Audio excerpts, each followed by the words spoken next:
দায়িত্ব নিয়েই ঢাকা জেলা পরিষদকে দুর্নীতিমুক্ত এবং দুর্নীতির বিরুদ্ধে জিরো টলারেন্স ঘোষণা দিয়েছেন সদ্য নিয়োগপ্রাপ্ত প্রশাসক ও ঢাকা জেলা যুবদলের সভাপতি ইয়াসিন ফেরদৌস মুরাদ।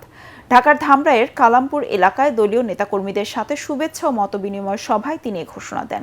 এ সময় তিনি বলেন, জেলা পরিষদের প্রতিটি কাজে স্বচ্ছতা নিশ্চিত করা হবে এবং কোনো ধরনের পার্সেন্টেজ বা কমিশন বাণিজ্য থাকবে না। ঢাকা জেলার 5টি উপজেলা সহ রাজধানীর মোট 20টি সংসদীয় আসনের অধীনে থাকা জেলা পরিষদের বেহাল 450 একর জমি উদ্ধারের চেষ্টা করা হবে বলেও জানান ইয়াসিন ফেরদৌস মুরাদ।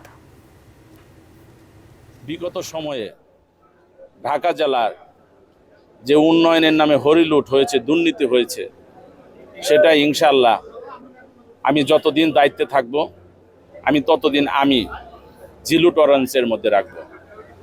আমার একটি কথা, আমি গতকাল আমার স্থানীয় সরকার উন্নয়ন সমবায় প্রতিমন্ত্রী মীর শাহ আলম সাহেব, যে এমপি মহোদয়, মন্ত্রী মহোদয়, আমার তার সাথে সাক্ষাৎ ছিল।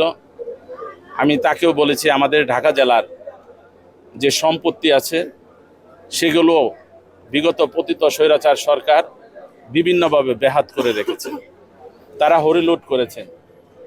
আমাদের ঢাকা জেলার 405 একর সম্পত্তি আছে।